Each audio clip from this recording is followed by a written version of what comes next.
मैं WDFP के झेली इदारे नवाबाद यूथ सेंटर का एलमनाई हूँ। मैं छोटा सा तारुफ बताना चाहता हूँ अपने नवाबाद यूथ सेंटर का। नवाबाद यूथ सेंटर यूथ नस्ल को अलग अलग मज़ामीन पर ट्रेनिंग देती है और उनसे सोशल एक्शन प्रोजेक्ट करवाती है।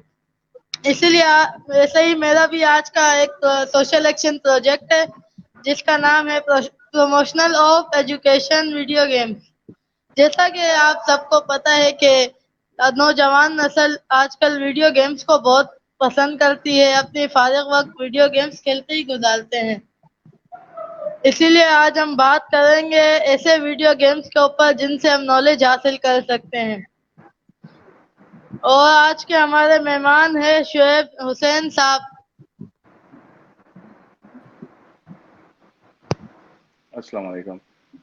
वालेकुम सलाम। शुएब साहब, क्या हाल है आपके?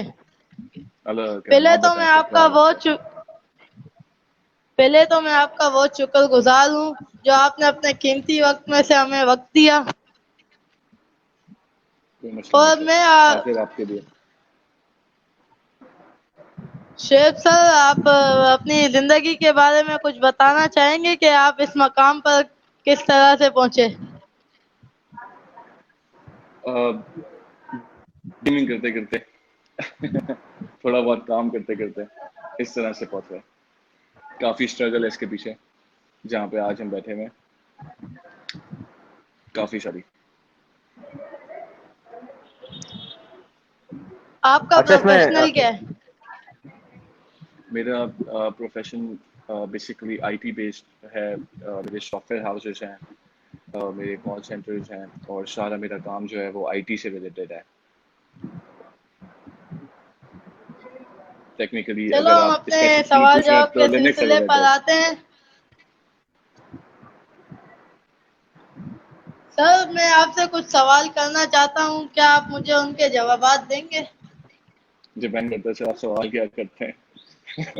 आप शुरू करें एक एक करके। मेरा आज का पहला सवाल आपसे ये है कि ई स्पोर्ट्स क्या है? ई ई स्पोर्ट्स क्या स्पोर्ट्स है? क्या है, क्या मुराद है इस अल्फाज से? ई स्पोर्ट्स एक बहुत बड़ी इंडस्ट्री है जो 90s में फॉर्म हुई थी, जिसने काफ़ी सारे गेम्स बनाए, जो काफ़ी सारे गेम्स को होस्ट करती है, काफ़ी सारे इवेंट्स करवाती है। जैसे आपने एक फीफा सुना होगा, आपने नेस्कार रेसिंग सुनी होगी। ये सब ई स्पोर्ट्स के गेम्स हैं और इन्हीं के वो टूर्नामेंट्स करवाती है।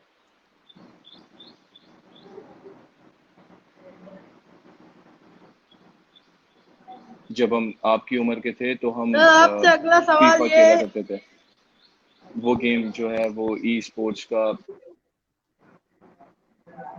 बहुत ज़्यादा जो टूर्नामेंट्स हैं वो उसके हुए हैं और बहुत बड़े बड़े टूर्नामेंट्स हुए। तो ई स्पोर्ट्स एक एक बहुत बड़ी गेमिंग इंडस्ट्री है।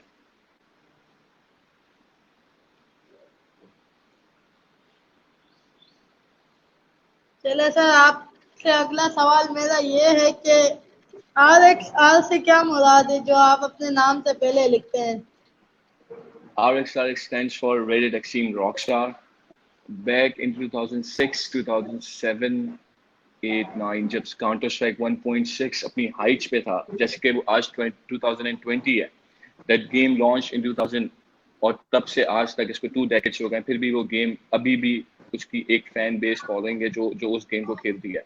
तो वहां पे मेरा ये निक था RxR। मैंने काफी सारे मैचेस खेले, वतीन के साथ खेले, एक्सपो सेंटर पे टूर्नामेंट्स होते थे वहां खेले। तो इस ये निक तब रखा था मैंने जब I used to gaming on a professional basis. अच्छा, अगला सवाल मेरे से आपसे ये है कि एजुकेशनल गेम्स कौन से होते हैं जिससे हमें नॉलेज हासिल हो? डिपेंड्स कि आप किस तरह की नॉलेज की बात करें। डिपेंड्स। अगर अगर आपको कैलकुलेशन करनी है, देयर मल्टीपल गेम्स, सही है। जैसे मैथ गेम होता है, आप वो खेलना शुरू करते हैं। आपको अपनी टाइपिंग स्पीड बढ़ानी है तो टाइपिंग के भी गेम्स आते हैं बहुत। जब हम शुरू में विंडोज यूज करते थे तब आते थे।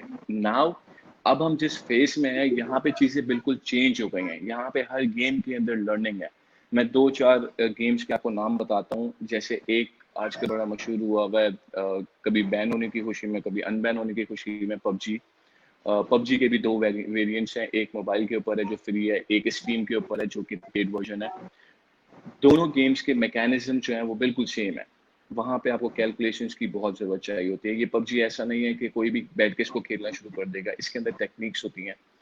ये मैकेनिज्म बेस्ड गेम्स होते हैं, इसके अंदर आपकी कैलकुलेशन एक्यूरेट होनी चाहिए। आप जब कहीं से फायर करते हैं तो आपको पता होना चाहिए कि उस बुलेट की वेलोसिटी कितनी है, बुलेट कितनी देर में वहां पे हिट करेगी, आपका कौन सा एंगल होना चाहिए हिट करने के लिए, टारगेट कितना दूर है तो किस एंगल पे आप जाके हिट करेंगे। ये सारी कैलकुलेशंस है जो आप गेम से सीखते हैं, क्योंकि स्कूल में किसी को भी मैथ अच्छी नहीं लगती, लेकिन पबजी खेलते हुए आप भी ये ट्राई जरूर करोगे। एक एनिमी आपका 200 मीटर है तो आप कितनी दूर से उसको मारोगे और कहाँ आप शॉट लोगे, इसमें सबको मजा आता है। तो बेसिकली आप इस तरह से लर्न करना शुरू कर देते हो गेम से। आपने बहुत सारे गेम्स के नाम सुने होंगे, जैसे एक GTA है। GTA एक डिफरेंट बेस्ड गेम है, उसके अंदर लर्निंग इतनी ज्यादा नहीं होती, वो एक स्टोरी बेस्ड गेम है। बट जो कॉम्पिटिटिव गेम्स होते हैं जिसको EA स्पोर्ट्स होस्ट करता है अपने इवेंट्स के अंदर, उन गेम्स के अंदर बहुत ज्यादा लर्निंग है। वो बगैर लर्निंग के, बगैर ट्रेनिंग के आप नहीं खेल सकते प्रोफेशनल लेवल पे। मतलब ये ऐसा गेम नहीं है कि आप सो के उठे और आप बैठ कर आपने खेलना शुरू कर दिया। आपको इसके पीछे पूरी मैकेनिज्म पढ़नी पड़ती है, प्रैक्टिस करनी पड़ती है, और तब जाके जो है वो आप इसमें प्रोफेशनली आगे बढ़ सकते हैं। प्रैक्टिस होती है, कोचेस होते हैं आपके। इस इंडस्ट्री को पाकिस्तान में इतनी मतलब इम्पोर्टेंस नहीं दी जाती, लेकिन ये बहुत बड़ी इंडस्ट्री है और फ्यूचर भी इसी तरह से हमें दिखता है। क्योंकि जिस तरह से फर्स्ट वर्ल्ड कंट्रीज गेमिंग को एवोल्यूशन में मूव कर रही हैं, उस तरह से तो हमें यही फ्यूचर दिखता है कि हो सकता है कि ये क्रिकेट और इन दूसरे गेम से भी आगे बढ़ जाए, क्योंकि इनके जो प्राइस पूल होते हैं वो इनसे ज़्यादा बढ़े, क्रिकेट से ज़्यादा बढ़े। एक गेम है छोटा सा डोटा, डिफेंस ऑफ एशियन, शायद आपने सुना हो इसका नाम। डोटा 2 आजकल बहुत हिट है। उसके टूर्नामेंट्स होते हैं तो उसकी जो प्राइस पूल मनी होती है वो ही सिर्फ पाकिस्तानी 25-30 करोड़ रुपए बनते हैं, या शायद उससे भी ज़्यादा। तो ये कोई छोटी इंडस्ट्री नहीं है। आपके एक छोटा सा एक PSL का इवेंट होता है, उसमें आप जितनी कमाई करते हैं उससे ज्यादा डोटा 2 के एक इवेंट के अंदर पैसे कमा लेते हैं टीम जो खेल रही है प्रोफेशनली। और वहां पे बस हमारे पाकिस्तानी बच्चे मौजूद हैं, जो जो इंटरनेशनल टीम्स के अंदर प्लेयर्स हैं, बट हमारी कोई पाकिस्तान की टीम मौजूद नहीं है। कोई टीम मौजूद नहीं है हमारी पाकिस्तान की। तो हमें चाहिए कि हम इस इंडस्ट्री को थोड़ा सा आगे लेके जाएं, ताकि हमारी टीम भी मौजूद हो वहाँ पे, जो पाकिस्तान को रिप्रेजेंट कर सकें। सर, मेरा अगला सवाल आपसे ये है कि किसी भी वीडियो गेम का मस्बत और मंफी पहलू का पता लगाने के लिए हमें क्या करना चाहिए? उसको खेलना चाहिए। करना चाहिए। उसको खेलना चाहिए। खेले बगैर आप गेम को जज नहीं कर सकते। आपको नहीं पता चलेगा ये गेम है क्या, क्योंकि सर, ये कैसे पता जिस तरह से ये गेमिंग इंडस्ट्री आगे बढ़ रही है, हर गेम अच्छा नहीं होता और हर गेम बुरा नहीं होता। इट डिपेंड्स कि वो गेम है क्या। आप मेरी बात समझ रहे हैं? बाज जी दफा सर। गेमिंग्स के रेप्लिकास बना दिए जाते हैं, और उस रेप्लिका के अंदर सिर्फ और सिर्फ एक बच्चा अपना टाइम वेस्ट करता है, वो उससे कुछ नहीं सीखता, कुछ भी नहीं सीखता। बहुत सारे गेम्स ऐसे मौजूद हैं प्ले स्टोर के ऊपर, iOS स्टोर के ऊपर, जिससे आपको सीख नहीं रहे, बस आप ऐसी फन के लिए खेल रहे हो, और बच्चे उसके अंदर अपना टाइम वेस्ट कर रहे हैं। तो अगर आप वो गेम्स अगर आप एक बार देख लोगे तो आपको समझ में आएगा कि हाँ, ये आप जज कर सकते हो कि ये गेम खेलने जैसा है या नहीं है। सर, विदाउट पता प्ले आप कैसे कोई भी जज नहीं चलेगा? कर सकते। सर, पता पता कैसे ऐसे चलेगा कि पता ये ऐसे गेम कैसे है? मैं आपको एक बहुत सिंपल सा एक बताता हूँ। पता ऐसे चलेगा जब उसका लेवल क्लियर करने के लिए आपको मेहनत करनी पड़ेगी। आप मेरी बात समझ रहे हैं? जब जी सर। आपको एक गेम में अपना ध्यान लगाना पड़ता है, सोचना पड़ता है और कोशिश करनी पड़ती है, तो वो गेम आपको कुछ ना कुछ सिखा रहा है, कुछ ना कुछ आपको सिखा रहा है, आपका टाइम वेस्ट नहीं कर रहा।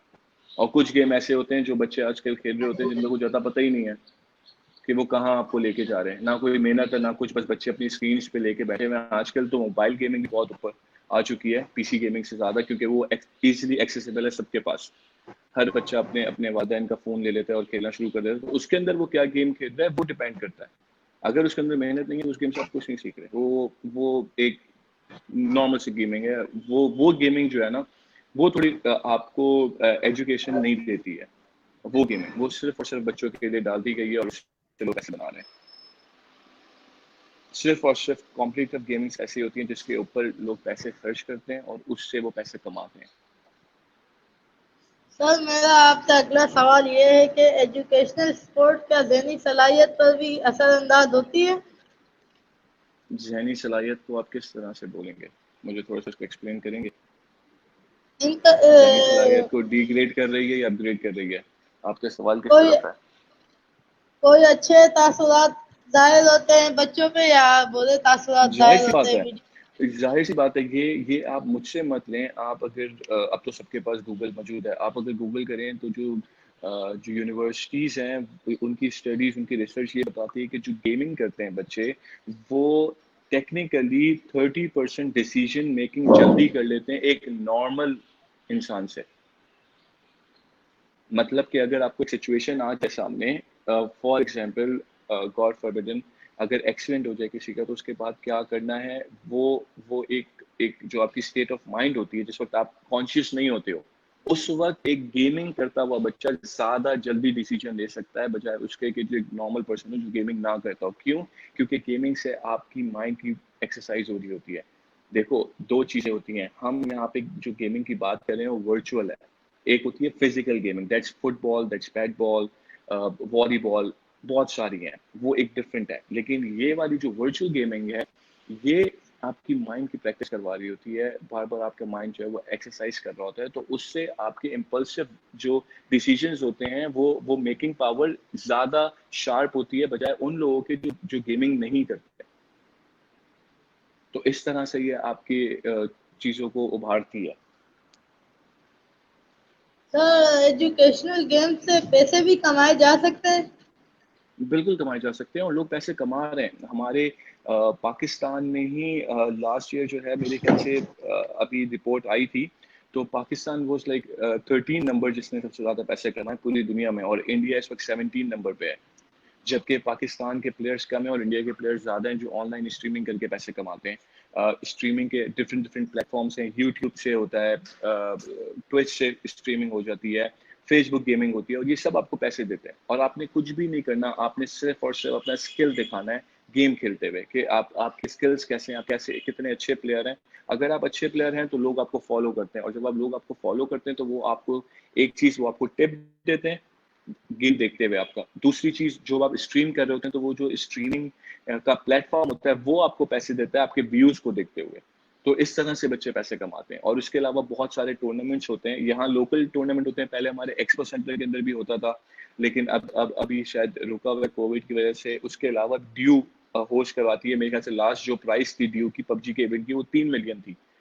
तो 30 लाख रुपए एक टीम को मिले। अब आप सोचें 5 बच्चे हैं जिन्होंने जिन्होंने वो टूर्नामेंट जीता है, तो अगर वो उससे 30 लाख रुपए कमा के ले गए तो इस तरह से तो आप पैसे ही कमा रहे हैं ना इन गेम्स से।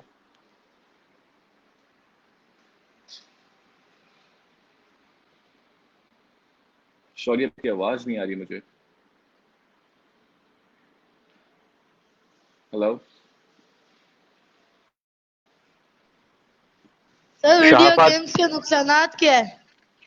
आप मुझसे दोबारा पूछेंगे? अभी अभी आपकी आवाज आई है। सर आप ये बताएं कि वीडियो गेम्स खेलने के नुकसानात क्या हैं? कोई भी चीज अगर एक्सेसिव में करी जाए तो उसका नुकसान है। ये हमारा नेचर लॉ है। सही है। कोई भी चीज अगर हद से ज्यादा करी जाएगी तो उसका नुकसान होगा। मैं आपको 2-4 एग्जांपल दे देता हूँ। एक गेम है वर्ल्ड ऑफ वॉरक्राफ्ट, डोटा उसी की एक फॉर्म है। तो वर्ल्ड ऑफ वॉरक्राफ्ट खेलते हुए अभी तक मेरे ख्याल से 600 या 700 डेथ्स रिपोर्ट हो चुकी हैं, क्योंकि वो गेम इतना एडिक्टिव है कि जब आप वो खेलना शुरू करते हैं तो आप उसको 2-2 3-3 दिन तक लगातार खेलते रहते हैं। और क्योंकि चाइना के अंदर ऐसे होम गेमिंग नहीं होती, वहाँ पे गेमिंग जोन बने होते हैं बहुत बड़े बड़े, तो लोग क्या करते हैं वहीं बैठे रहते हैं, वहीं खाना होता है, वहीं उनका पीना होता है। तो इस तरह से अभी अगर आप गूगल करें तो आपको 600 to 700 डेथ्स मिलेंगी वर्ल्ड ऑफ वॉरक्राफ्ट गेम के ऊपर। तो अगर आप कोई भी चीज क्रॉनिकली करेंगे तो उस वो आपको नुकसान ही देगी, फायदा नहीं देगी। हर चीज को एक लिमिट में करना चाहिए। अगर आप बात करते हैं प्रोफेशनल गेमिंग की, तो ये एक बहुत मिसकंसेप्ट है कि प्रोफेशनल गेमिंग के अंदर प्लेयर्स 12-12 घंटे और 18-18 घंटे खेलते हैं, ऐसा नहीं होता। They sleep well, they do exercise, वो अपनी अच्छी डाइट रखते हैं और उसके बाद वो गेमिंग करते हैं, क्योंकि उनको ये पता है कि उनके ब्रेन को रेस्ट चाहिए, उसके बगैर गेमिंग अच्छी नहीं कर सकते। तो जहाँ पे हमारे यहाँ असल में बच्चों को एजुकेट नहीं करा जाता गेमिंग के हवाले से, तो वो ये समझते हैं कि हम जितनी ज्यादा देर खेलेंगे हम उतने अच्छे प्लेयर्स बनेंगे। ये नहीं होता। वो पेरेंट्स से छुप के अपने दोस्तों के साथ जाके रातों को जाके इस तरह से गेमिंग करते हैं और वो नुकसानदेह होती है। अगर आप उनको सपोर्ट करो, अगर आप उनको बताओ कि सही है, ओके आपके गेमिंग आवर्स ये हैं, आप इस आवर्स में बैठ के गेमिंग करो, तो इसके अलावा आप ये चीजें पूरी करोगे तो वो चीज उनको फायदा देगी। लेकिन अगर अगर आप उनको एजुकेट नहीं करेंगे और वो आपसे छुपे ये चीजें कर रहे होंगे तो वो सिर्फ और सिर्फ उनको नुकसान देंगी, उनकी सेहत पे भी फर्क पड़ेगा। Thank you sir. अगला सवाल मेरा आपसे ये है कि वीडियो गेम्स के एवोल्यूशन के बारे में आप कुछ बताएं। वीडियो गेम्स का एवोल्यूशन मैं आपको बताता हूँ। पहले बहुत मतलब जब मैं बहुत छोटा था तब एक अटारी होता था और सेगा गेम्स होता था। उससे पहले क्या होता था मुझे याद नहीं, लेकिन उसी तरह के गेम्स होते थे और वो डॉस के ऊपर भी खेले जाते थे।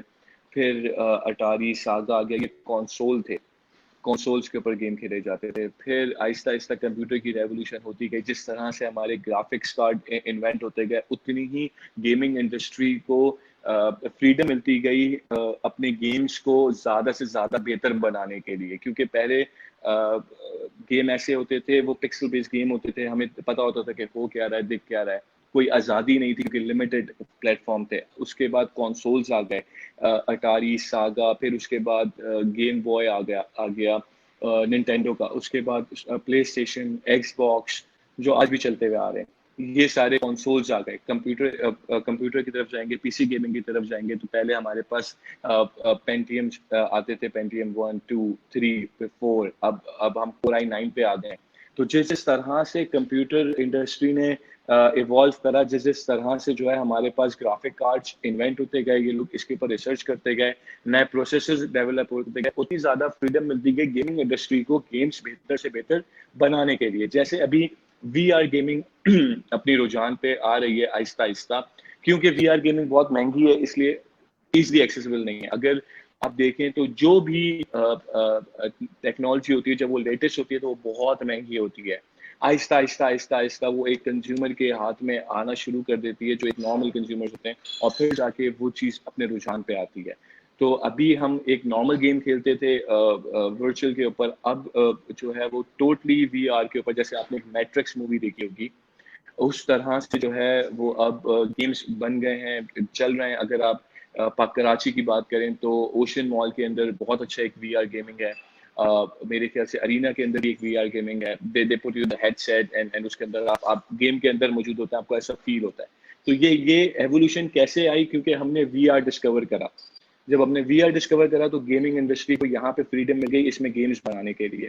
तो जितना आप इन चीजों पर तरक्की करेंगे उतनी ही तरक्की आपके साथ पीछे गेमिंग करेगी, क्योंकि गेमिंग इंडस्ट्री बहुत जरूरी है और बहुत बड़ी इंडस्ट्री है, इनको ये बात पता है। एक एक बंदे को आजकल जो जो हमारी दुनिया है, जितना तेज हम लोग हो गए, हमारे लिए फ्रीडम जो है वो कुछ लोगों को गेमिंग से मिलती है। जैसे कि अब्रॉड में जो बहुत सारे लोग रहते हैं, they don't have relatives over there, they don't have their friends over there, वो जॉब्स कर रहे हैं, उनके पास दूसरी कोई चीज नहीं, तो वो अपना टाइम कैसे अच्छा गुजारे वो गेमिंग की तरफ मूव कर जाते हैं।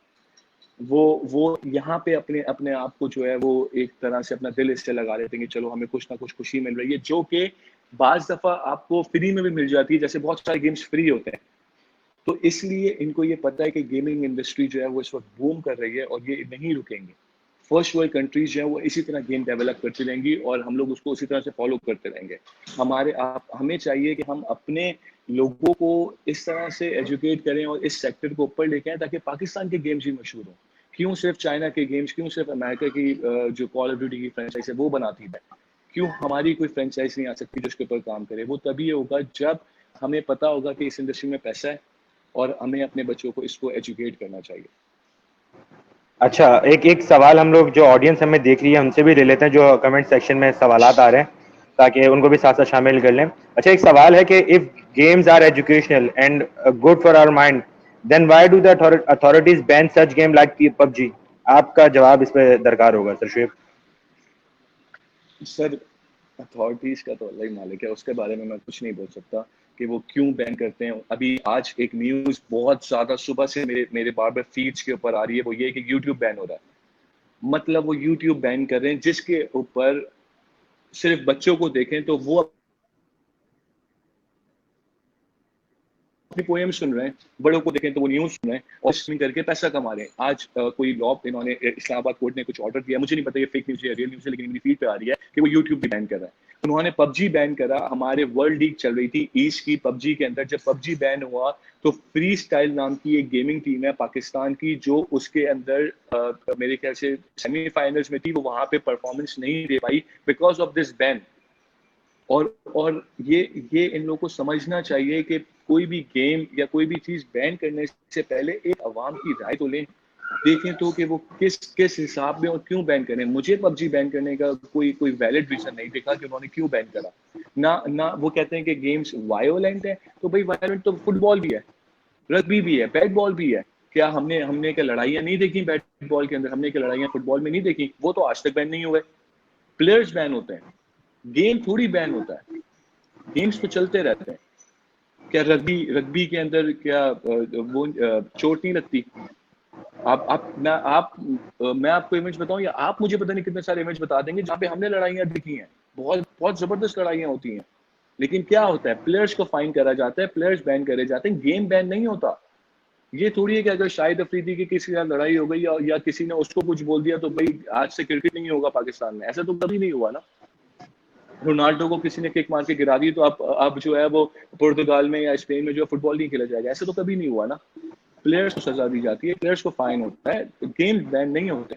ये बात हमारी अथॉरिटीज को थोड़ा सा सोचनी चाहिए, क्योंकि बहुत सारे लोग इससे पैसा कमा रहे हैं और बहुत सारे लोगों को यहाँ पे अब इस लोगों ने अपना प्रोफेशन बना लिया गेमिंग को। अच्छा जी, एक और सवाल अगर हम लोग ले लें यहाँ पर ऑडियंस की तरफ से, तो शर्मीन कहते हैं कि what is the future of girls in E gaming? मैं आपको बता सकता हूँ, हम ईए स्पोर्ट्स की अगर बात करें तो ईए स्पोर्ट्स में साशा $1 मिलियन कमाती है। ओके, मिस्टीक एक है, वो $1 मिलियन कमाती है। गेमिंग जेंडर डिफाइन नहीं करती, गेमिंग सिर्फ स्किल्स को पूछती है। अगर आपके स्किल्स अच्छे, नो मैटर आप लड़का हो, आप लड़की हो, आप बड़े हो, आप बच्चे हो, आप किसी भी एज ग्रुप में हो, आप अपना स्ट्रीमिंग चैनल बना के अपनी गेम कर सकते हो। अच्छा, पाकिस्तानी लड़कियां भी खेलती हैं? अगर एक सवाल मेरी तरफ से भी कर लिया जाए कि पाकिस्तानी बिल्कुल खेलती हैं, बिल्कुल लड़कियां खेलती हैं पाकिस्तानी, और बहुत सारे अच्छे प्लेयर्स भी हैं जो खेल रही हैं यहाँ पे। लेकिन वही वाली एक बात है कि उनको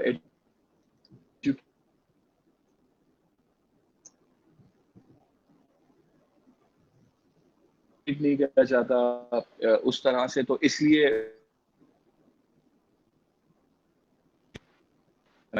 ओके। सो मैं ये कह रहा था कि लड़कियां बहुत ज्यादा खेलती हैं, लेकिन प्रॉब्लम ये है कि बिकॉज ऑफ हमारा एक जो कल्चर है जिसमें लड़कियों को बुली करा जाता है, उसकी वजह से वो गेमिंग रोक देती हैं। वो गेमिंग नहीं करती क्योंकि उनको गेम के अंदर बुली करा जाता है, इस वजह से। वरना अगर ऐसा नहीं है कि लड़कियों का कोई फ्यूचर नहीं है, यहाँ पे गेम में कोई जेंडर नहीं है। अगर आपकी गेमिंग अच्छी है तो आपका बहुत अच्छा फ्यूचर है।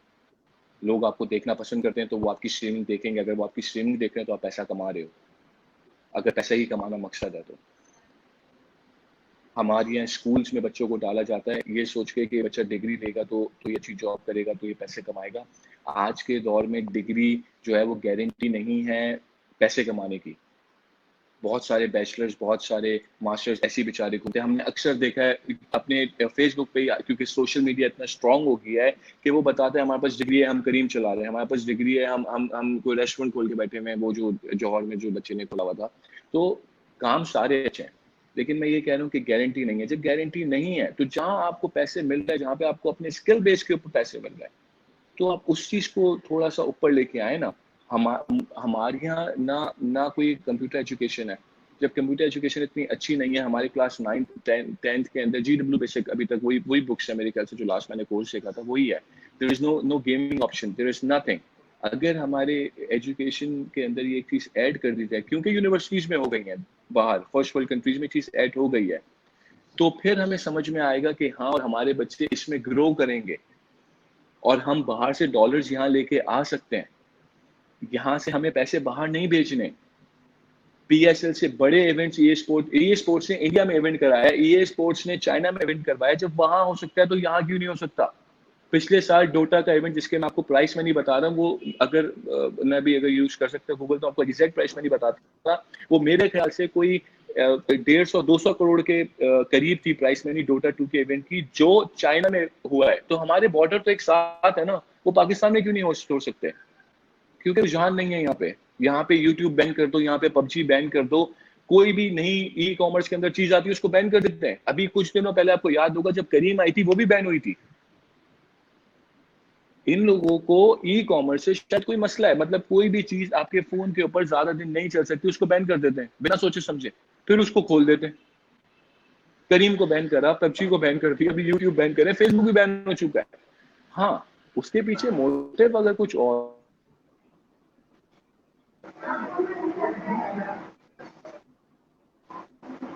करो, उसके पीछे इन्होंने कोई वायोलेशन करी हो, तो अथॉरिटीज समझ में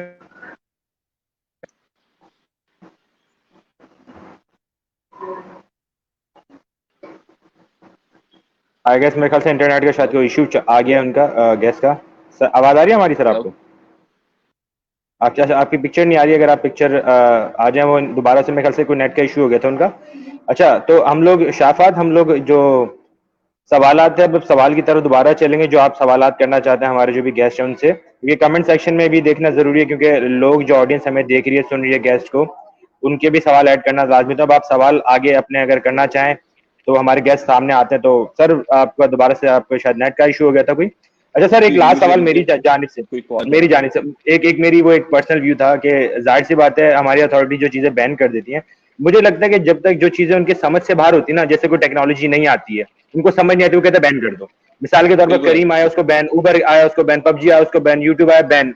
मतलब उनको जिस चीज की समझ नहीं है वो चीज बैन कर दो। फिर जब, अब जिस तरीके से PUBG के ऊपर बात थी, मेरी भी एक फॉलो अप चल रहा है उसके ऊपर, जिस वकील ने केस किया उसको PUBG के बारे में मालूम ही नहीं है। वो बाकायदा उसमें कह रहा है कि भाई ये इसमें कुछ हमारे रिलीजन को हर्ट करने के ऊपर किया जा रहा है, ये किया जा रहा है। उसको जब नॉलेज ही नहीं है हमारे इसके ऊपर, और वो बैन करने की उन्होंने बैन करवा दिया। मतलब नॉलेज नहीं है हमारे से यहाँ पर। अच्छा, और एक और हमें ये सोच, मैं आपकी बात काट रहा हूँ सॉरी, एक तो हमें ये सोच अपने दिमाग से निकालनी चाहिए कि पूरी दुनिया हमारे मजहब के पीछे नहीं पड़ी हुई, उनके पास और भी बहुत सारे काम है। PUBG सिर्फ मुस्लिम बच्चे थोड़ी खेल रहे हैं, उसमें क्रिश्चियंस भी हैं, उसमें हिंदू भी हैं, उसमें जूइश भी हैं, हर बंदा खेल रहा है। वो गेम कोई मजहब स्पेसिफिक थोड़ी है, रिलीजियस बेस्ड गेम थोड़ी है वो। उसकी मैकेनिज्म के अंदर तो मजहब कहीं है ही नहीं। किस तरह से ये कह सकते हैं कि उसके अंदर जो है वो कुछ हमारे रिलीजियस के खिलाफ कोई चीज है या ऐसा कुछ है? ऐसा कुछ भी नहीं है। आपकी बात बिल्कुल सही है कि उनके पास उस चीज की नॉलेज नहीं है, और जब तक नॉलेज नहीं आती वो उसको बैन कर देते हैं। उसके बाद जब शोर मचता है तो उसको अनबैन करना। अच्छा, और एक और बात यहाँ पर ये कि मैं बात करने वाला था कि हमारे यहाँ पर जो गेम्स को ना हमेशा टाइम पास के तौर पे लिया गया है ना, प्रोफेशन के तौर पे हमने नहीं लिया। जिस तरीके से हम लोग आर्ट्स को एक ऐसी फील्ड समझते थे कुछ अरसे पहले तक जो फारिग लोग करते हैं, ठीक है। मीडिया साइंस का जब रुझान नहीं था, मीडिया साइंस किसी को नहीं पता था, तब सिर्फ इंजीनियर और डॉक्टर्स थे। इसी तरीके से गेमिंग भी एक प्रोफेशन है, लोग इसको समझ नहीं पा रहे। हमारे मुल्क में भी अभी भी ये तासुर है कि जो लोग फारिग होते हैं वो गेम्स खेलते हैं सिर्फ, या टाइम पास करने को गेम्स कहते हैं। जबकि बाहर की दुनिया में चाइना देख लें, कोरिया देख लें, बाकायदा ये प्रोफेशन है जहां पर गेम से पैसा कमाया जाता है, लोग अपना प्रोफेशन बनाते हैं, जो उनको गेमर्स कहलाया जाते हैं, ठीक है, वो गेमर्स होते हैं। तो प्रॉपर एक फील्ड है, एक प्रोफेशन है। तो लेकिन यहाँ पर पाकिस्तान में ऐसा कुछ नहीं, हम टाइम पास कहते हैं, टाइम पास करना तो गेम खेलना हम लोग, ऐसे ही है ना सर? सर, जो लोग यूट्यूबर्स थे उनकी भी कोई औकात नहीं थी। जब उन्होंने पैसा उतारना शुरू करा, फिर उनको समझ में आया कि नहीं, ये एक इंडस्ट्री है, आप यूट्यूबिंग कर सकते हैं। जो टिकटॉकर्स थे उनका लोग मजाक उड़ाते हैं, जब ये चीज सामने आई कि वो कितना पैसा बना रहे, तब लोगों ने उसको सीरियस लिया।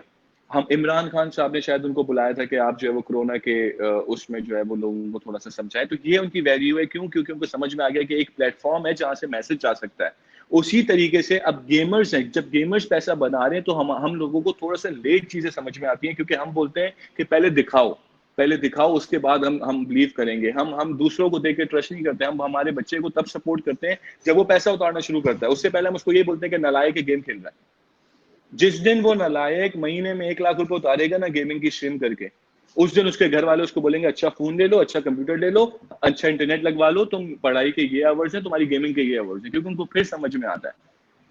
हमें हमारे जो बड़े हैं उनको ये चीज समझनी चाहिए, थोड़ा सा पहले वो इस चीज के बारे में स्टडी कर लें कि बेसिकली उनका जो बच्चा कर रहा है उसकी कोई मार्केट में वैल्यू है या नहीं है, और अगर है तो फिर उसको सपोर्ट करें। जैसे कि आपने बात करी आर्ट्स की, मीडिया साइंस की, कंप्यूटर की, बायोलॉजी की, ये हमारे पेरेंट्स पहले पता करते थे, अपने रिश्तेदारों में बैठ के बात करते थे कि मेरा बच्चा जो है वो बायोलॉजी ले रहा है, तो दूसरे शायद बोलते थे ओहो डॉक्टर बनेगा, अच्छा इस मीडिया उसमें चला जाएगा, फार्मास्यूटिकल में चला जाएगा, बहुत स्कोप है। कंप्यूटर साइंस ले रहा है, बहुत स्कोप है, नेक्स्ट पूरा दौर ही कंप्यूटर का है। आर्ट्स ले रहा है, बेकार है, क्या करेगा? ऐसा नहीं होता, ऐसा नहीं होता। इसी तरीके से अगर वो बच्चा गेमिंग कर रहा है और अगर वो गेमिंग सही कर रहा है, उसके अंदर स्किल्स हैं, तो वो प्रोफेशनली भी कर सकता है। आप उसको सपोर्ट करें, क्योंकि ये एक इंडस्ट्री है, $1 मिलियन इंडस्ट्री है, ये बिलियन डॉलर इंडस्ट्री है। आप स्टैट्स उठा के पढ़ें, गूगल पे हर चीज मौजूद है। आप कॉल ऑफ ड्यूटी का स्टैट्स उठा के पढ़ें कि अभी जो लॉकडाउन हुआ है उसमें कॉल ऑफ ड्यूटी ने कितने पैसे बनाए हैं, और उसने जितने पैसे बनाएंगे उससे कितने पैसे उसने अपने प्लेयर्स को दिए होंगे जो उसके लिए खेल रहे होंगे। प्रमोशन के लिए पैसे मिलते हैं आपको। तो इस चीज को अगर वो थोड़ा सा सही से देख लें और थोड़ा सा स्टडी कर लें तो अपने बच्चों को सपोर्ट ही करेंगे। ये चीज खत्म हो जाएगी कि ये फारिग है तो ये गेम खेल रहा है, ये चीज बिल्कुल खत्म हो जाएगी, क्योंकि वो गेम आसान नहीं है। मैं चैलेंज देता हूँ ना, जो ये बोलते हैं कि जो फारिग है वो गेम खेल रहा है, उन लोगों को कि आओ फिर कभी कोई गेम में, डोटा में, पबजी में, इसमें कोई एक हम अच्छा प्लेयर बिठाते हैं, उसको हरा के दिखाओ। अगर वो फारिग है तो ऐसा नहीं होता। कहना आसान है, जो खेल रहा है उसके पीछे उसकी बहुत मेहनत है, और विदाउट मेहनत आप गेमिंग में आगे नहीं बढ़ सकते, विदाउट स्किल्स आप गेमिंग में आगे नहीं बढ़ सकते। जी सर मेरा सवाल आपसे ये है कि खवातीन का क्या रुझान है एजुकेशनल वीडियो गेम्स पर? सर मैंने अभी इस सवाल का जवाब दिया था, किसी ने पूछा था कमेंट्स में कि वुमेन्स का क्या है, तो मैंने आपको यही बताया था कि गेमिंग के अंदर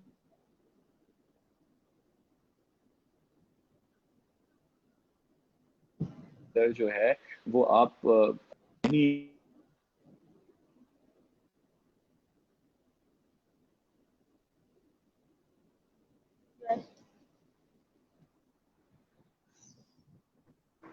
अच्छा आई गेस उनका फिर नेट इनका इशू हो गया, ठीक है, नेट का इशू आ गया, दोबारा से उनको हम ले लेते हैं, ठीक है, और वो दोबारा से उनको हम बुला लेते हैं, और जो भी सवाल है फाद वो उनसे ले लेंगे, और जी जो भी सर, आपके सवाल है पूछें। जी बोला। आई एम सॉरी, एक्चुअली मुझे बार बार फोन कॉल जा रही है जिसकी वजह से मैं डिस्कनेक्ट हो रहा था। तो आपको फाद मेरा जवाब मिल गया था कि फीमेल्स का क्या रुझान है। फीमेल्स का वही रुझान है जो मेल्स का है, सिमिलर है, कोई डिफरेंस नहीं है। बस ये है कि अगर फीमेल्स को यहाँ पे हम खेलें तो वो थोड़ी सी बुली हो जाती हैं, अगर वो अपना माइक म्यूट करके और अपना नाम कोई अच्छा रख के खेलें तो उनको शायद लड़के पीछे ना पड़े। ये एक थोड़ा सा इशू है, इसके अलावा कोई इशू नहीं है। यहाँ पे एक बहुत अच्छा कमेंट आया है कमाल भाई का। एक तो 11वें नंबर पे देखें, मैं वही आपसे बात कर रहा था, 11वें नंबर पे EA स्पोर्ट्स अर्निंग है पाकिस्तान की लास्ट 11वें नंबर पे। और जो सुमैल की बात मैं आपसे कर रहा था, जो मैंने आपसे शुरू में करी थी, कि बहुत सारे इवेंट्स जो हैं वो होस्ट होते हैं इंटरनेशनली और उसके अंदर पाकिस्तान की टीम नहीं होती, लेकिन पाकिस्तान के बच्चे मौजूद हैं। उसमें से एक सुमैल हसन है जो कि डोटा TI5 जीता था, और वो जब जीता था तब उसने शायद 2.1 मिलियन 2.5 मिलियन कमाए थे, और अभी तक वो अनलिमिटेड टूर्नामेंट्स जीत चुका है। और अभी उसकी बहुत ज्यादा, उसका भाई भी यासिर नाम है उसके भाई का, जो खेल रहा है डोटा। तो इस तरह से पाकिस्तानी, आपने अरसलान ऐश का सुना होगा, वो अभी चैंपियन, टेकन के चैंपियन को हरा के आया है, पाकिस्तान का नाम रोशन करके आया EA स्पोर्ट्स के इवेंट्स के अंदर ही। तो पाकिस्तान का नाम तो हम रोशन कर ही रहे हैं, हम और कितने इंटरनेशनली प्लेटफॉर्म पे जाके करें, तब जाके हमारी अथॉरिटीज को समझ में आए, और तब जाके हमारे एजुकेशन सिस्टम को समझ में आए कि ये भी एक इंडस्ट्री है, ये भी एक प्रोफेशन है, यहाँ पे भी हम इसको भी हम प्रमोट कर सकते हैं, हमारे पेरेंट्स को समझ में आए। हम और कितनी मेहनत करें, कर तो रहे हैं, बच्चे जा तो रहे हैं। ये लाइफ एग्जाम्पल अरसलान है तो अभी जीत के आया है, मेरे ख्याल से थोड़े 2-4-5 महीने ही हुए हैं, अभी अभी जीत के आया है वो, उसने टेकिन के चैंपियन को हराया है। तो ये आसान नहीं होता फाद, ये बहुत मेहनत का काम, और अगर कोई इतनी मेहनत कर रहा है तो हमें चाहिए कि हम उन लोगों को अप्रिशिएट करें और उस इंडस्ट्री को समझें और उसको अपनी लाइफ का एक पार्ट बनाए कि हाँ ये भी एक प्रोफेशन है, उसको वैल्यू दें। सर अगला सवाल मेरा आपसे ये है कि आपकी आवाज नहीं आ एजुकेशनल रही स्पोर्ट, फाद। सर एजुकेशनल नहीं स्पोर्ट्स फाद, अभी भी आपकी आवाज नहीं आ रही। आवाज नहीं आ रही। अच्छा, आपको आपको मेरी आवाज आ रही है अब आ सर? रही है? हाँ, जी आ रही है, अच्छा जी आ अच्छा, रही है। ठीक ठीक। सर आवाज आ रही है? सर शाहफात की आवाज आवाज नहीं आ आ रही रही मेरे है? ख्याल से। आपको आवाज नहीं आ रही सर जी शाहफात की? नहीं फाद की आवाज बिल्कुल भी नहीं आ रही। अच्छा, शाहफात को हम दोबारा लेते हैं एक दफा स्ट्रीम पे, ताकि फिर से उनको दफा देख सकें। एक सेकंड, शाहफात को दोबारा लेते हैं। शाहफात, अब आप बोलें, बात करें। हेलो, आवाज आ जी रही अब है? आ रही है आवाज, जी अब आ रही है, अब आ रही है। सर एजुकेशनल स्पोर्ट एजुकेशन का सोर्स है? सॉरी क्या कह रहे हैं आप, दोबारा सवाल रिपीट करिएगा। एजुकेशनल स्पोर्ट एजुकेशन का सोर्स है नहीं है? जाहिर सी बात है, एजुकेशन स्पोर्ट्स अच्छा, अगर मेरे ख्याल नहीं से है मेरे तो ख्याल से मेरे ख्याल से एक सवाल जो जो शाहफात पूछना चाह रहे हैं कि क्या ये जो जो गेम्स हैं, वीडियो गेम्स या एजुकेशन ई स्पोर्ट्स है, जो भी है, जो एजुकेशनल गेम्स हैं या वीडियो गेम्स हैं, क्या ये एजुकेशन का सोर्स है? कि ये इससे एजुकेशन सीख सकते हैं, सब मतलब तालीम हासिल कर सकते हैं इन गेम्स से? मैंने ये जवाब बहुत शुरू में दिया था कि डिपेंड्स कि आप किस तालीम की बात कर रहे हो। इससे आप सर्जरी करना नहीं सीख सकते कि आप किस तरह से सर्जरी करेंगे, सही है, इससे आप रॉकेट बनाना नहीं सीख सकते। लेकिन जो आपकी एक बेसिक चीजें होती हैं, जैसे कैलकुलेशंस हो जाती हैं, सही है, वो आप इससे सीख सकते हैं। जब आप गेमिंग कर रहे हैं, कॉम्पिटिटिव गेमिंग कर रहे हैं, तो मैंने नी हाउ शिश है, ये चाइना के वर्ड्स हैं, मैंने कैसे सीखे? मैंने ऐसे सीखे कि मैं जब पबजी खेलता हूँ तो मेरे साथ जो टीम अप होते हैं वो चाइना के लोग होते हैं, उनके साथ बात करते करते मैंने लैंग्वेज सीख ली उनकी।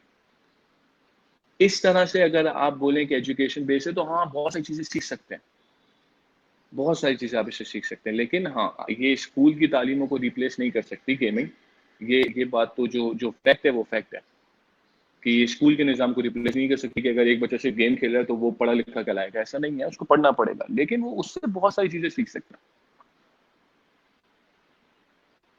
सर आप यूथ को कोई वीडियो गेम्स के बारे में मैसेज देना चाहेंगे? सर मेरी तो बड़ी इस मामले में जो है बहुत सारे लोगों से राय नहीं मिलती, क्योंकि जब मैं यूथ को इस चीज़ के बारे में राय देता हूँ तो उनके पेरेंट्स को बात अच्छी नहीं लगती। लेकिन मैं उनको यही कहता हूँ कि बेटा देखो, पढ़ाई ज़रूरी है, अगर तुम गेम खेल रहे हो तो मेक श्योर कि तुम्हारे ग्रेड्स भी अच्छे हैं, और अगर अच्छे नहीं आते तो उनको भी अच्छा रखो, कोशिश करो कि वो भी अच्छे आएँ, क्योंकि अगर तुम गेमिंग की तरफ आगे बढ़ोगे तो तुम्हें इन चीज़ों की ज़रूरत पड़ेगी, तुम्हें अपनी पढ़ाई की बहुत ज़रूरत पड़ेगी। तो पढ़ाई का अपनी इम्पोर्टेंस है, लेकिन गेमिंग बहुत ज़्यादा इम्पोर्टेंट है एक गेमर के लिए। अगर एक बच्चे के अंदर गेमिंग स्किल्स हैं तो उसके पेरेंट्स को ये चीज़ समझनी चाहिए और उसको सपोर्ट करना चाहिए। और अगर एक बच्चे को ये पता है कि उसके पेरेंट्स उसको सपोर्ट कर रहे हैं गेमिंग के अंदर, तो उसको अपनी पढ़ाई भी साथ लेके चलनी चाहिए, क्योंकि हमारे माशरे में हमारा कल्चर ऐसा है कि हमारे पेरेंट्स को एक ख्वाब दिखाया गया है कि उनका बच्चा अच्छा पढ़ेगा तो वो अच्छा कमाएगा। ये चीज़ हम उनके माइंड से नहीं निकाल सकते, क्योंकि वो इसी चीज़ को सुनते सुनते बड़े हुए। देखो फात, होता ये है कि मेरे पेरेंट्स ने जिस जिस दिमाग के थ्रू, जिस सोच के साथ, जो तरबियत के साथ मुझे बड़ा करा था ना, मैं अपने बच्चों को उस तरबियत और उस सोच के साथ बड़ा नहीं कर सकता। क्यों? क्योंकि हर 10-20 साल के बाद ये दुनिया चेंज होती है। उन्होंने जिस दुनिया के लिए मुझे बड़ा करा था वो एग्जिस्ट करती नहीं है। वो खत लिखा करते थे, हम मैसेज भेजते हैं। वो फोन पीछे से करते थे, हम सबके पास अपने फोन्स मौजूद हैं, और आगे तो वीआर का दौर आ रहा है। तो जाहिर सी बात है कि हमें अपनी नेक्स्ट जनरेशन को एक डिफरेंट तरीके से बड़ा करना पड़ेगा। लेकिन क्योंकि हम एक मुस्लिम है, हमारा इस्लाम हमें सिखाता है कि हमारे वालिदैन की हमें इज्जत करनी चाहिए। तो इसलिए अगर एक बच्चे के पेरेंट्स उसको ये समझाते हैं कि सही है तुम गेमिंग करो बट तुम अपनी पढ़ाई भी देखो, तो पढ़ाई भी देखो, बहुत जरूरी है। मेरा यूथ को यही पैगाम है कि ऐसा नहीं है कि पेरेंट्स से भाग ही जाके आप गेमिंग करो, वो चीज आपको कहीं नहीं लेके जाएगी। आप उनको समझाओ, उनको इस तरह के सेशंस दिखाओ जहाँ पे उनको नॉलेज मिले, उनको पहले नॉलेज दो ताकि वो आपको फ्रीडम दे, ताकि वो इस प्रोफेशन को प्रोफेशन समझें और आपको सपोर्ट करें। क्योंकि जब पेरेंट्स सपोर्ट करेंगे यूथ के लिए तभी वो आगे बढ़ सकते हैं, वरना वो गलत चीजों में आगे जल्दी बढ़ जाते हैं। और पेरेंट्स को भी ये बात समझनी चाहिए कि अगर वो अपने बच्चे को इस चीज में सपोर्ट करते हैं तो बच्चा उन्हीं के हाथ में रहेगा, बजाय इसके कि वो उनसे छुप के गेमिंग करे, छुप के 10 जगहों पे जाके गेमिंग शुरू कर दे और वहां से 10 गलत चीजें सीखे, जो कि हमारा माहौल है। तो अगला सवाल ये है कि कोरोना की वजह से स्कूल बंद है और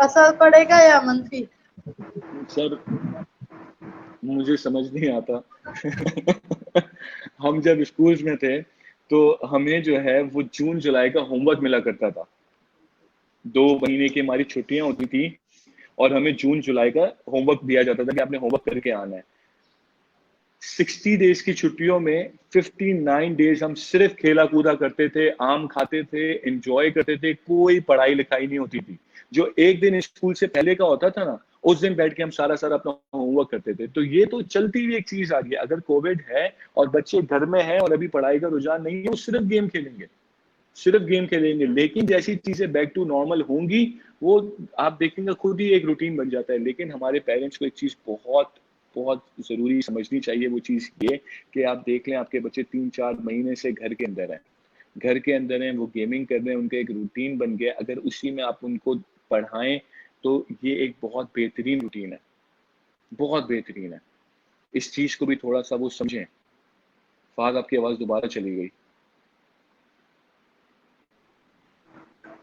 सर अगला सवाल मेरा ये, अगर एजुकेशनल गेम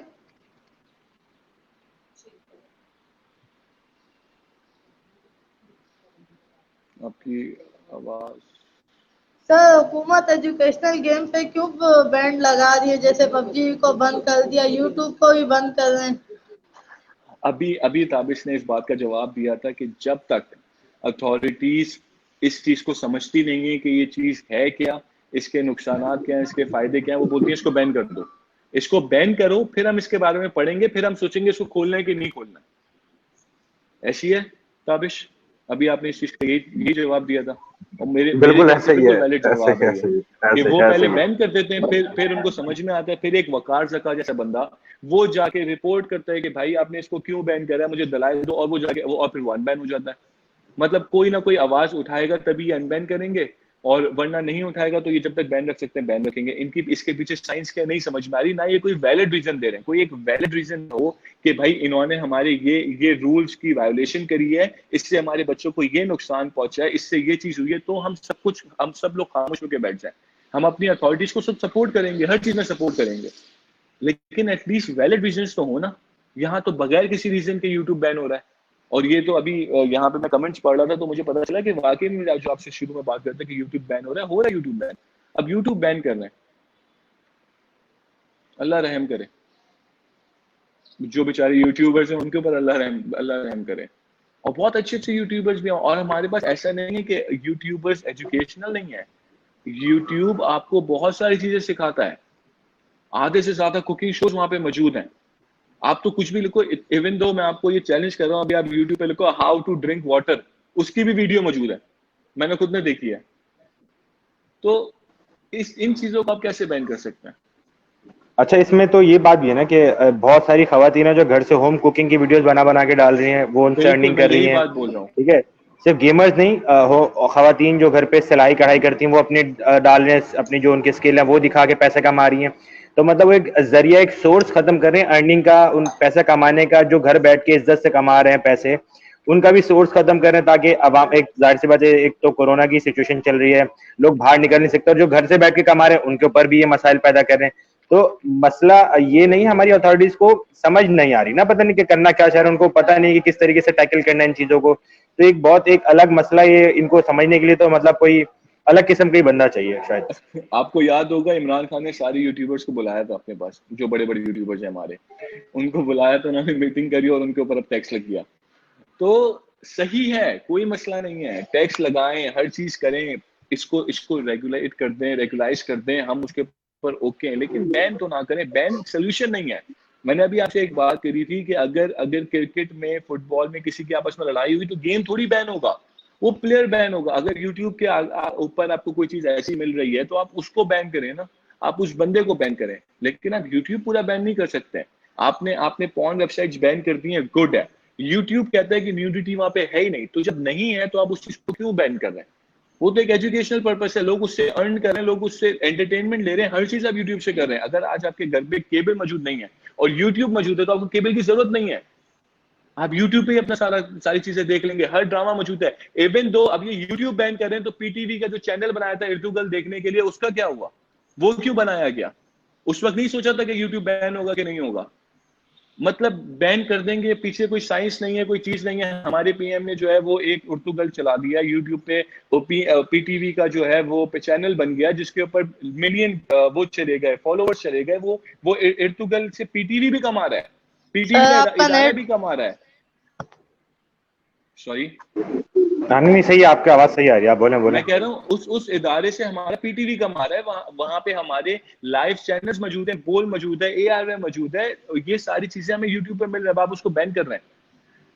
अपार्ट फ्रॉम के उस प्लेटफॉर्म ने बोला हुआ है कि यहाँ पे न्यूडिटी अलाउ नहीं है, तो आप ये तो अपने जहन से निकाल दें कि वहां पे कोई बच्चा कोई गलत चीज देखेगा या कोई गलत चीज सीखेगा, ऐसा तो कुछ भी नहीं है। अब आप उसको बैन कर रहे हैं, क्यों कर रहे हैं मुझे समझ नहीं आ रहा है। एक तो आपके आपके अपने ही इदारे उसके ऊपर चल रहे हैं, अपने चैनल बना के बैठे हुए, और उसके ऊपर बहुत अच्छी उसकी अर्निंग है, वो बहुत अच्छे ड्रामे दिखा रहे हैं वहां पे। और ये तो जैसे उर्तुगल को हमारे पीएम ने बोला कि आप वो ड्रामा देखें, उसमें हमारे मजे की चीजें हैं, हमें हमें हमारा कल्चर एक दिखता है, जो एक्चुअल हमारा कल्चर है वो उन्होंने यूट्यूब पे अवेलेबल कर दिया है। लेकिन अब यूट्यूब बैन कर दिया तो हम किसकी बात सुने? हमें ये चीज समझ ही नहीं आती कि हम कहाँ देखें, हम कहाँ देख के आगे बढ़े।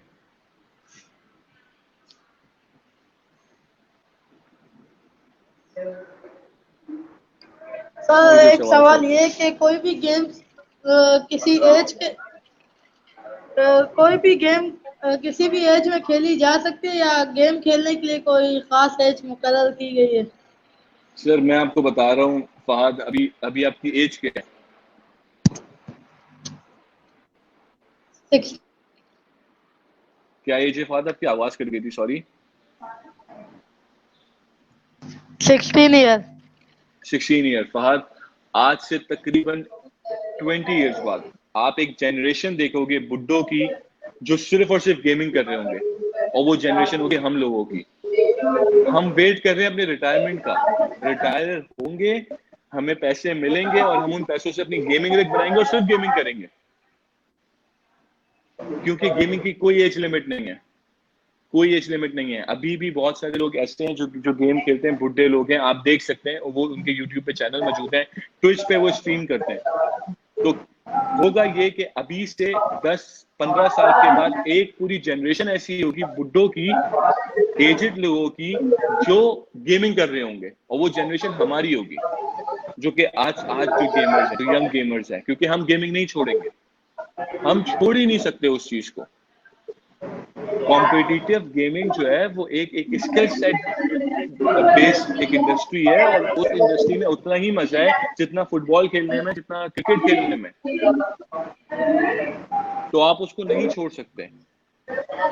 आप कोई भी रिटायर्ड क्रिकेटर, रिटायर्ड फुटबॉलर उठाए तो उसको वही मजा आता है बॉल देख के, हमें उसी तरह के जो भी हमारे सामने कंप्यूटर, मोबाइल, हमें गेम खेलने में उतना ही सेम मजा आता है। तो हम इस इंडस्ट्री को नहीं छोड़ सकते, और ये इंडस्ट्री सिर्फ और सिर्फ इवॉल्व हो रही है, सिर्फ और सिर्फ इवॉल्व हो रही है। इसका कोई डाउनफॉल नहीं, ना अभी तक आया है और ना मुझे दिख रहा है कि आगे आएगा। जिस हिसाब से ये इवॉल्व होके आगे बढ़ती जा रही है। अच्छा सर, बहुत बहुत शुक्रिया, आपने टाइम दिया अपना, थैंक यू बहुत सर, सारे आपसे सवालों के बात ऊपर, बहुत शुक्रिया सवालों के आपने बहुत अच्छे जवाब दिए हैं। और शुक्रिया, इसी के बहुत साथ शुक्रिया शायद आप लोगों ने। आप शाहफाद, आप एंड में कुछ कहना चाहते हैं सर से, तो ये ऑडियंस है हमारी। थैंक यू सर, आपसे बात करके बहुत अच्छा लगा। आपका मैं बहुत शुक्रगुजार हूँ कि आपने अपने कीमती वक्त में से हमें वक्त दिया। चलो अल्लाह हाफिज, अल्लाह फिर हाफिज, मुलाकात शुक्रिया ठीक है आपका। करेंगे। ठीक है, इंशाल्लाह। Thank you so much, okay जी, अल्लाह हाफिज। अल्लाह हाफिज।